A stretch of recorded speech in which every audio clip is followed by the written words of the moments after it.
Good morning, afternoon, or evening, depending on where you're joining us from. My name is Jan Willem, and I would like to welcome you to the SNAC webinar on Customer-Centric Market Research with Holly De Muro, who is Product Marketing Director at Confirmit. A couple of points before we begin. This webinar is being recorded, and the recording will be made available to you after the webinar. If you have any questions, you can ask them by sending the questions through the question widget.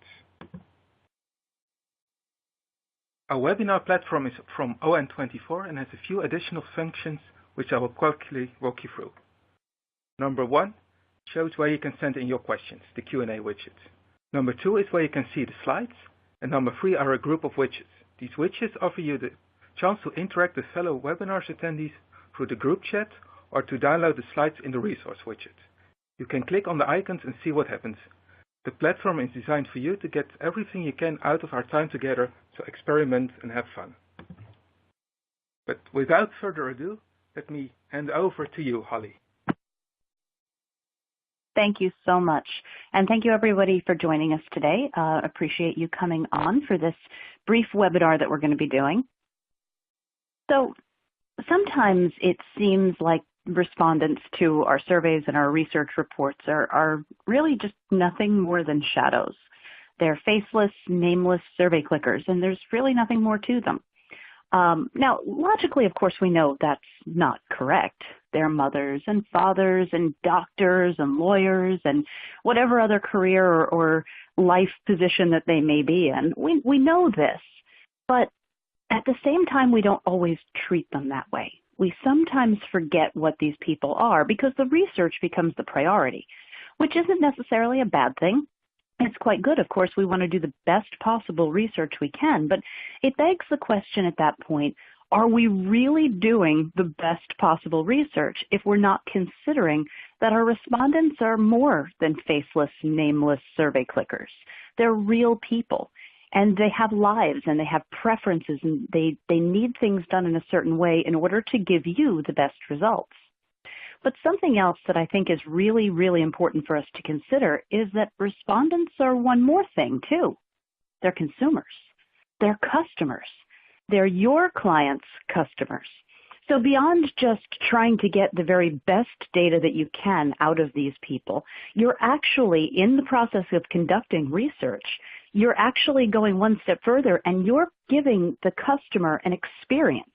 You're creating their perception, or you're helping to create their perception of your client's brand. It's a pretty big responsibility. It goes, again, way beyond just collecting data from nameless, faceless people. You're actually creating your client's brand. And with that, it becomes extremely important that we're putting forward the best possible research methods, and the best way we possibly can to treat those customers/respondents. Because again, there's a lot riding on it. The quality of your data, the quality of the research, and of course, your client's reputation, not to mention your own reputation as a research agency of choice, the one that treats clients and customers and respondents with the best respect. So what we're going to talk about today in this brief webinar that we have, we're going to go through just a few points on what does it mean to be treating customers or respondents as customers, to realize what their status is and what we can do as researchers to try and make sure that we are giving them the best possible experience when they're taking and dealing with these research reports. So really, when we think about it, it really boils down to two things for most consumers, most respondents. First off, we never want research to turn people away. We don't want them to look at the survey and say, oh, I don't want to do this. I can't deal with a 45-minute survey. I just don't like this. This is terrible. We don't want that. What we want to do is we want to engage them. We want to make it convenient. So what does that translate to? Well, ultimately, when we're talking about making it convenient, we need to do it on the respondent's terms. Now, I'll bet you have a mobile phone probably a couple inches away from you right now, or at least most of you do. That's convenient. That's why we carry it around. Mobile is a big thing, but it's not just about mobile. Mobile is definitely very important, but it's about all devices. It's about making it so that the respondent is able to take the research answer the survey, provide you with the data you need the way that works for them. And of course, online and offline. If we are talking about mobile, which we're going to start to dive into mobile in a minute, we all pay for our data. Data is expensive. And with some research reports, you may be asking them to capture rich media, such as, videos or audio or pictures. Well, now you're starting to dig into their data, and they're actually paying for that. So, we want to be sure that we're providing them with the best possible experience, the most convenient experience, both online and offline, so that we're not digging into that data. And again, we're going to talk more about that in a moment. But we also want to make sure that the research is engaging. Research should be fun. There's no reason that a survey can't be something somebody loves taking. And I know, it might sound a little counterintuitive. Research doesn't necessarily ring as the thing that makes people jump up and down for joy, quite frankly. Let's call a spade a spade. That's what it is. But at the same time, we can make it so it's something that people actually look forward to.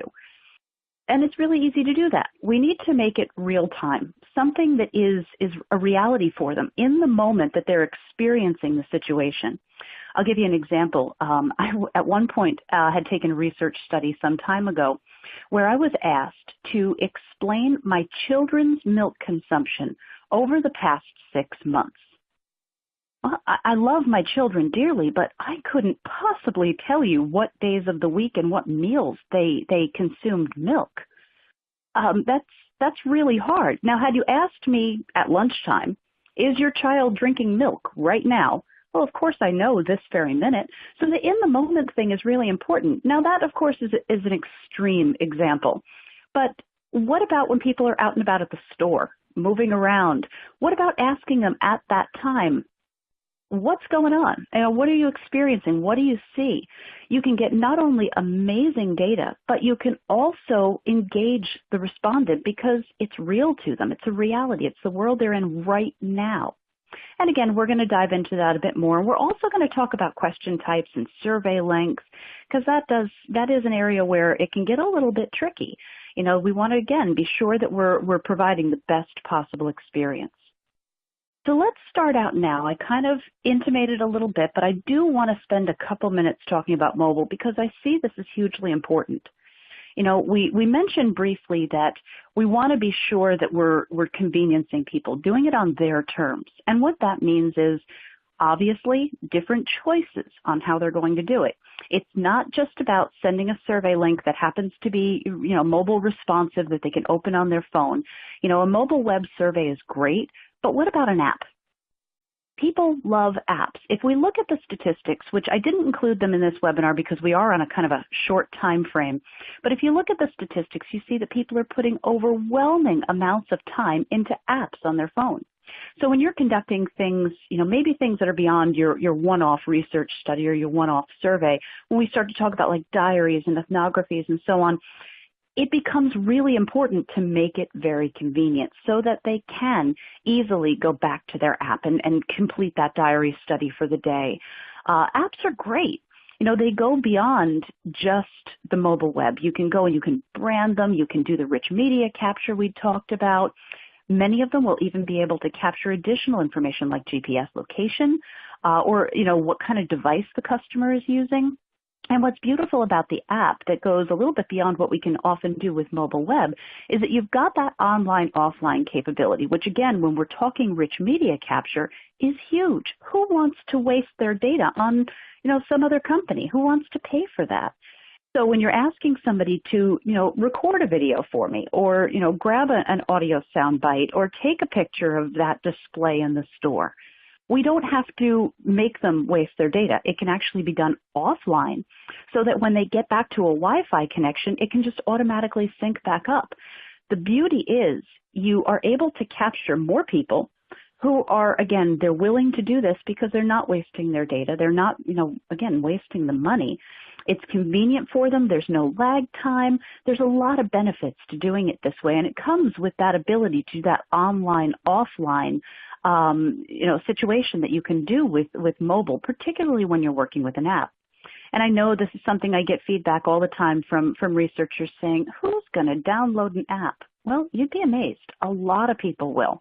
Again, particularly when we're talking about a longer-term study where it's more beneficial for them to do it, or if they happen to be, say, part of your panel where they're, keeping track of their points or their incentives, or looking to see when the next survey is going to come available to them. So don't overlook an app. It's absolutely really important because it does open so many doors. But the beauty of mobile actually goes beyond just the survey piece that we're talking about right now. We've got this opportunity for the mobile web and the app and all the wonderful features that come along with that. But again, we talked briefly about that in the moment situation. Now you have to remember when people are living their daily lives, their phone is more than likely in their hand most of the time, right? I'm sure that you've experienced the same. My phone is never more than 10 inches away from me at any time, which is probably a little sad, but it's true. And I think many of you feel the same way. Our physical world is no longer physical. Right now, we live in this merged digital physical environment where everything that we do physically is being augmented by what we have available to us digitally. So people will go in the store and they'll look for reviews before they buy a product, or they might look for directions to the store. Everything we do all day long, just think about your own usage, is being augmented by your digital capabilities that are in your hand. The beauty of it is that this opens up, because we have this digital world merging into the physical world so strongly, we have all new opportunities to improve data collection, and specifically that in-the-moment data collection. So the wonderful thing is here, there's technologies now such as GPS location, which we all pretty much know about that, but there's also Beacon, which allows you to then deploy surveys or remind somebody to take a survey when they're in a particular location. What's great about this is, if we're talking GPS, it's great for outdoor, if they're, going into a store, going to a particular location. When we narrow it down to Beacon, it can even go indoors. So you can actually, in a store, see what the person is doing, if you will, ultimately being able to see where they move throughout the store based on the movement across multiple beacons.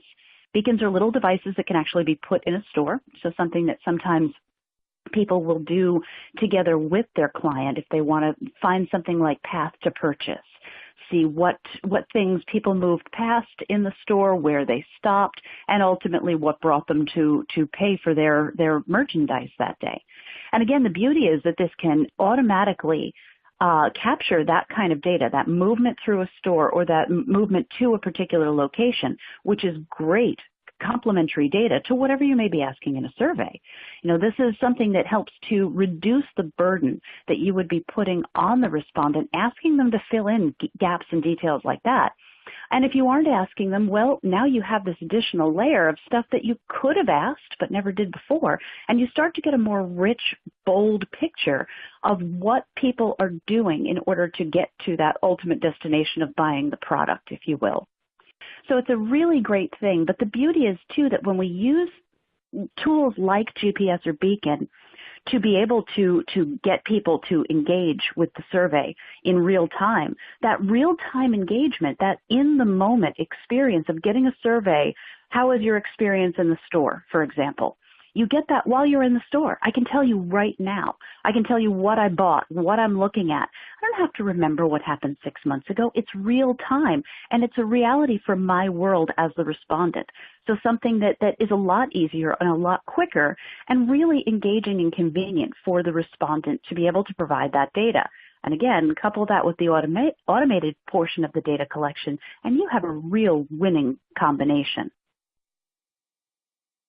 So we talked a bit about, the mobile piece, but what we're delivering on the mobile is pretty important, right? If we are sending them, and again, this same thing applies for desktop as well. So mobile is just one of the hot spots I wanted to target in our short webinar here. But when we're talking about other things like, your survey and your data sources, there are just some key things to consider. Survey length is a big one. We never want to go on for days with the survey. Long surveys can be painful. If we are talking about mobile, that really does become the shortest of them all because people are looking for that real-time, quick, easy, convenient survey. On the web a little bit longer, and of course when it's a human interaction, like if we were doing Caddy or something like that, where you've got a person-to-person interaction, it can go a little bit longer, of course, because there is that reality. But do pay attention to your survey lengths. You'll get better quality data, you'll have more engaged respondents, and it's just kinder to the respondent, which again, when we know that we're looking at trying to create a positive perception of our clients' brands in the mind of that consumer, it's really, really important. But beyond just the length of the survey, it's the style of the survey. You know, when we're delivering a survey in any way, you need to go beyond the drop downs. It needs to go beyond radio bullets. We need to try and do things that are going to be fun and engaging.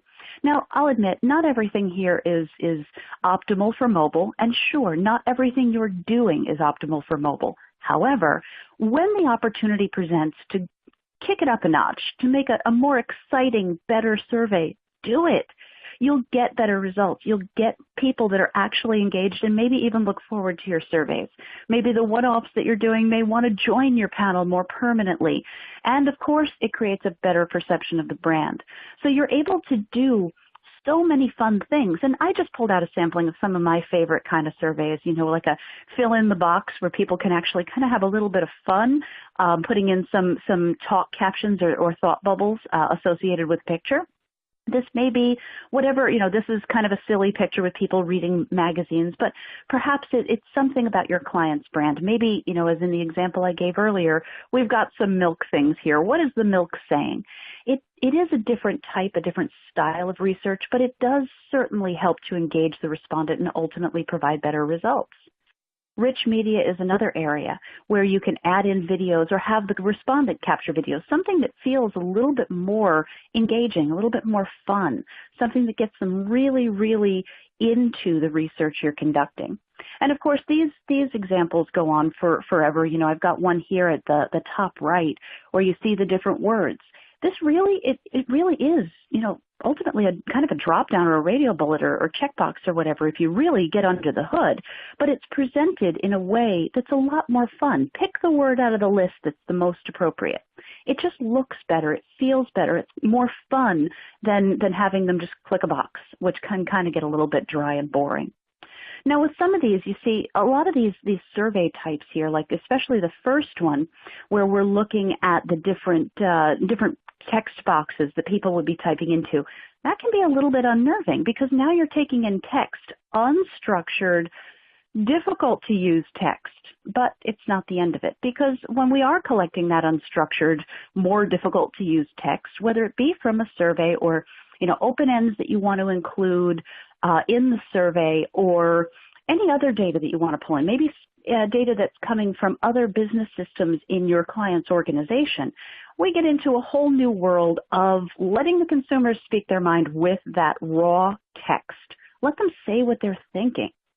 And it doesn't mean that you have to, you know, wade through hours and hours of data and sentences. There's text analytics for that. That can be automated so that in an automated fashion, you're finding these deeper meanings, these deeper intentions behind what the customer or the consumer is trying to say in that unstructured text. It can be automatically reviewed, categorized, even the sentiment can be measured so you know what they're saying. So you're basically taking that qualitative data and turning it into something quantitative in a very easy, streamlined fashion. But again, it doesn't stop with that already received text either. Another great opportunity that should be considered is what's happening in the great wide world of social media. So, you know, we can take that text analytics and apply it to basically anything, including the social world. And social media is huge. You know, if you've got your phone in hand, I'll bet you probably have at least a couple social media apps, Instagram or Facebook. Everybody does. It's one of our things. And it goes beyond, of course, just your Instagrams and Facebook. It goes to blogs and forums. These are all incredible sources of data. And again, all of that information can be scraped and pulled into a research study and reviewed with something like a text analytics in order to find what people are saying that's unprompted, which can often, as I know you're very well aware, can be a little bit different from what they're telling you when they're actually asked. It also opens up another possibility, which is to actually share positive reviews. Now, when we're talking about making your clients happy and creating that positive experience for the respondent, this is a really great opportunity. If somebody says something positive, you can recommend to them if you are, interested in doing so or want to push this out as maybe a value-add service to your clients. If the respondent says something positive, hey, would you like to share that on social media? So really this whole concept of social media and text and using all of that data kind of goes both ways, where you can not only pull that data in and find those deeper hidden insights, but you can also get those positive reviews that have been put into your open ends and on your client's behalf make a recommendation that they're pushing them back out. So there's a lot of opportunity here, all things that make it convenient, engaging, and just a wonderful experience for your clients' customers. Remember, they're real people, so it's really important that we consider this and use this to our benefit. With that, I thank you all for listening to me. If there are any questions, I'd be happy to take them now. If you haven't put them into the text box, do so we can get moving on those. And again, thank you so much for spending some time with me today. Thanks a lot, Holly, for presenting today. We got already our first question from Laura McCree, who's asking, I understand wanting to make questions types more fun, but we also have to be careful of bias. Isn't there an issue with the words being different sizes and colors? And is that impacting what respondents might choose? Absolutely. So, we don't want to do anything that's going to make a mess of the research, clearly. So that's something that you would need to make a decision on a case-by-case basis. What's the most appropriate for what we're presenting today, what we're trying to get across from the customer? Totally up to you how that's actually enacted. But again, I stand by whether you're choosing the different styles of words and different those kind of word thought bubbles or whatever it is, or whatever you decide to do, it's just more a matter of pick something that's a little bit more fun. Any opportunity that there is to improve the respondent's experience, and those examples may not be appropriate for many situations. But again, any opportunity you have to try and make the surveys a little bit more fun, a little bit more engaging, that's the real key point that we should be walking away with today. Thank you. I think that's a very clear answer. And if people have more questions, please send them in. In the meantime, you were talking a lot about engagement. Is there a way you measure that and you can compare what works and what doesn't work? Well, sure. I think one of the key pieces, especially if you have a panel, you'll be able to follow up and see how those panelists are reacting to the surveys, how quickly they're taking them. One of the great ways to measure it as well is respondent drop-off. If you see people are dropping off your survey, you have a problem. And hopefully you would be able to measure a tangible improvement in the respondent rate, in the response rates, and the number and the amount of drop-off that's coming as well. I believe most softwares that are, survey softwares are able to do that. I know Confirm It can. We've got some really fabulous reports that help you to keep track of that. So definitely a few ways to do it, but absolutely you should be seeing at least improvements. And again, your panelist interaction and survey drop-off rates at the very least. Thank you. That's clear.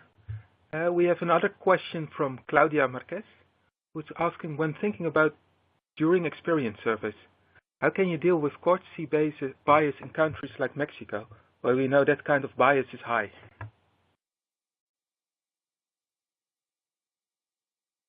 Sure. So I think, everything that we've discussed here, and again, I want everybody to look at this from the perspective that all of the recommendations are very high level. They don't apply in every single situation. As the first question had pointed out, it might not be a good idea to have bigger and smaller words in different colors. And the same goes for the different requirements for the different countries, where different biases will be introduced through different things that you may be saying or doing. So of course that has to be tailored according to each and every situation, according to your knowledge of that individual market.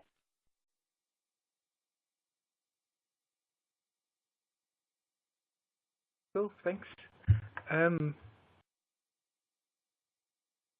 Then we have another question from Jeanette Anada.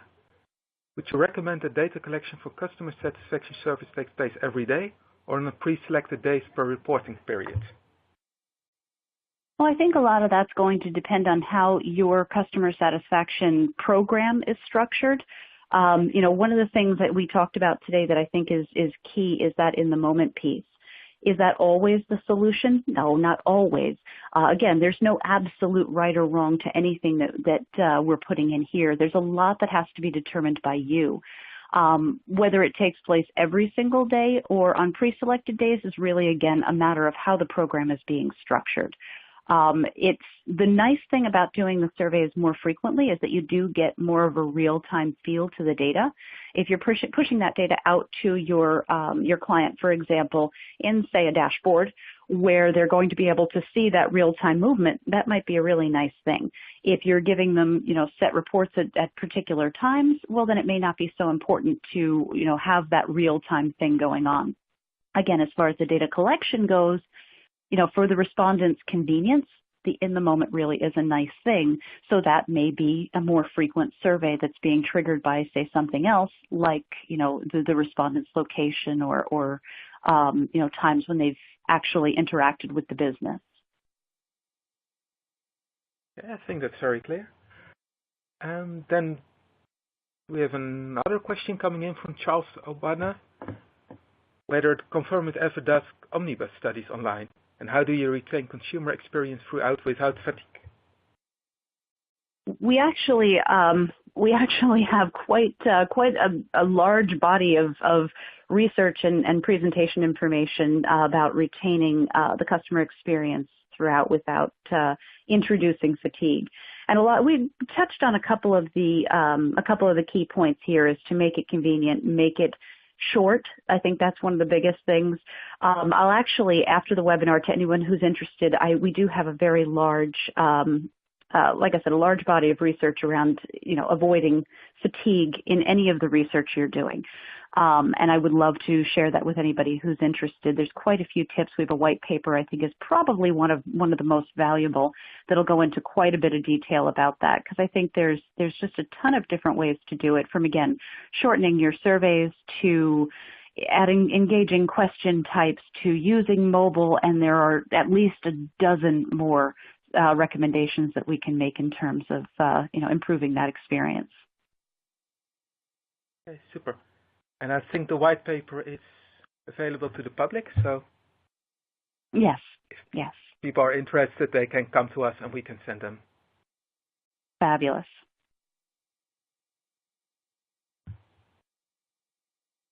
Okay, well, thanks again a lot for presenting today, and all attendees for participating. We hope you enjoyed your time with us.